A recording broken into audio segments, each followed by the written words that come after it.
Hi there, this is Helen Mitis from HypnoFit. How are you today? So I'm going to be talking to you about my little challenge that I have set for myself and why I've set this challenge. So first of all, I was feeling that recently I've been doing a lot of workshops and I've been traveling a lot. So I don't know if you've noticed, but I have been traveling to the United States and all around Australia, and what I'm doing when I'm traveling is actually training other hypnotherapists to help people overcome life's biggest challenges: depression, anxiety, stress, bad habits, all the rest of it. And while I'm training other hypnotherapists across the world as to how we can help our clients best achieve these results, I was finding that I was myself getting back onto some bad habits. And it is possible. I mean, even though I'm a hypnotherapist and I know exactly how the mind works, of course, it's very possible that we actually attach to some old neural pathways which are self-sabotaging and are not in our best interests. Hi, Doug. Good to see you. And so I found that while I was doing all this traveling, I was rewarding myself at the end of a workshop or of an evening with a glass of wine. I was finding that every time I went into an aeroplane, it's not the case in America, but here in Australia, every time you go in an aeroplane and it's past 4 p.m, you automatically get offered a glass of wine, an alcoholic beverage. And so it's such a huge, aspect of our society, isn't it? Like, everywhere we go in Australia, there's always alcohol. Wherever you go, whether it's a baby shower or, a child's first birthday party or wherever it is, alcohol is an essential ingredient in our day-to-day living.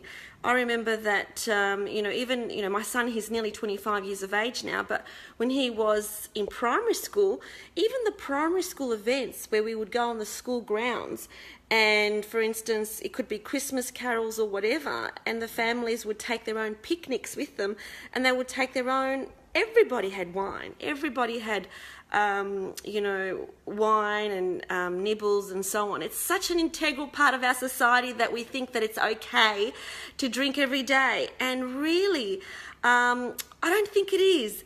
And the reason that I don't think it is that alcohol is one of those substances that you can easily have another glass of. Hi, Mark. Good to see you. And another glass and another glass. It's one of those substances which we give ourselves an excuse and say, well, you know what? It's just a glass of wine. Everybody has a glass of wine. It's the way that our society operates. And so what actually happens is that it's almost like, the alcohol-free days become less and less and less. And then the number of glasses that our body can tolerate becomes more and more. And so that's what I was finding with myself. I was finding that previously I used to have, say, 4 or 5 alcohol-free days a week, and then it got to a stage where I wasn't having any alcohol-free days, and I would excuse that by saying, well, I'm on the road, and I've had a huge workshop that I've just completed, and so this is my reward because everybody else at the airport's having a glass of champagne, so it's time for me to have one too. And it's all so normal. It's completely normalized to have alcohol on a daily basis, but you have to ask yourself as to when does it become a dependency.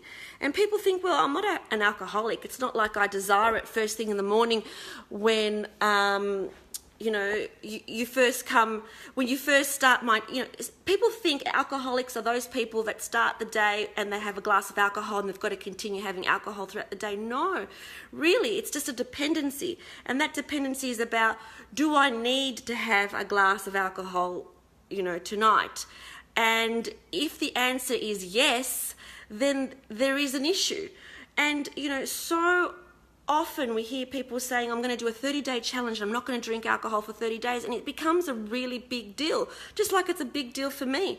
So if it's a big deal not to have alcohol for 30 days or 40 days, then there's a problem. If you can't say no to something for 30 days or 40 days, whether it's chocolate or whether it's alcohol or whether it's sugar or whatever it is, if you can't for the next 30 days or 40 days say no to it, then there is a problem. So for me, so I made this decision on Monday morning. And the reason I made it on Monday morning was that I probably had a couple too many to drink on Sunday night. And I decided that, as of last Monday, in 40 days, I was going to turn 50 years of age. So I said to myself, I don't want to rock up to the age of 50 and feel a little bit, meh. I want to rock up to 50 and feel, ta-da! That's how I want to rock up to 50. And how can you feel like, ta-da, if you're drinking alcohol every night? You can't. So I want to feel like I'm at my optimum health. And so that's where I set myself the challenge of not drinking alcohol for 40 days. Now, what happens after the 40 days? I don't know. I'll have to decide at that point. But at this point, it's just one day at a time, because one of the things that gets us unstuck is that we set these long-term goals and then we don't reach them. We don't achieve them. So, just with regards to this particular challenge that I've set myself, it's all about the next day and the next day and the next day. So Monday was right. I didn't feel like any alcohol on Monday. No problem there. Tuesday night I did. I had a very stressful and emotional day on Tuesday. And I'm going through some huge, big personal issues in my personal life, which are really challenging to me. And so I felt like a drink on Tuesday night. And what made it even more enticing was that I had an open bottle in the fridge, an open wine bottle with only one glass in it. So I kept saying to myself, these are the self-sabotaging thoughts we say to ourselves. Well, it's only one glass in that bottle, so I'll only have one glass and then I'll stop it there. But I didn't have it, and there's a number of reasons as to why I didn't have it. One is that I made myself accountable. So I enlisted the help of a couple of friends, one of them Michelle Smith, Miss Spartan, who is actually doing this challenge with me. So we decided we're going to not drink for 40 days. And so we're keeping each other accountable by talking about it every day, texting each other and saying, how are you going? Don't make sure you don't have a drink tonight, and so on. And so with the Monday night and the Tuesday night, it was all about, really, it was only about 1 hour of time that I had to sort of battle and say, no, no, no, no, no, no, no, no, no, you're not going to have any, no, no, no, no, no, no, no, no. So it was just that 1 hour, and you get through that 1 hour, and then the rest of the night is really easy, actually. And that's what happened last night. So last night I was challenged because for me, one of the things that I love doing when I go out to dinner is to drink wine. It's not because of the effect, it's because of the taste. Like, I really, really love the taste of white wine, and it can't just be any white wine. It has to be the type that I like, my type of Chardonnay, my type of Pinot Gris, my type of sparkling wine. And I love the whole celebration aspect of eating and drinking and enjoying the flavour. I just love it. I love celebrating with friends. And friends and family. It's one of the things that I love doing in my life. And so, as I was getting ready to go out last night, I was putting on my makeup and I'm making excuses, and I'm thinking to myself, well, why am I doing this anyway? I don't have a problem. Why shouldn't I have any wine tonight? I mean, what's the problem? You can have like 2 glasses of wine tonight and you'll be fine. And the counter thought to that is, well, are you seriously saying that you can't handle 40 days without wine? Because that means there's a problem. So you need to acknowledge, first of all, that there is a problem, and second of all, that you need to not drink wine tonight, no matter how much you want it, because then you're giving in to a public announcement and your integrity. And so when I got to the restaurant, of course, the waitress gave me the menu. And usually that's the first thing I do is I look at the menu and I choose my wine and I look at the specials list and I get all excited and I just put it down and I said, can I have a bottle of sparkling mineral water with some lime, fresh lime, please? And for me, it's very important that I have a special drink, not just still water. If I order still water, I don't feel like I'm celebrating. So I had to order some San Pellegrino sparkling mineral water with some lemon. I had 2 bottles of San Pellegrino sparkling mineral water last night and a whole pot of green tea. That's how much I drank. So I'm the kind of person that needs to have something in my hand at all times, even if during the day I have to have a cup of tea, like just to show you. cup of tea. So no matter what, I always have to be drinking something. And so I made sure that what I was drinking was something that was nice and refreshing.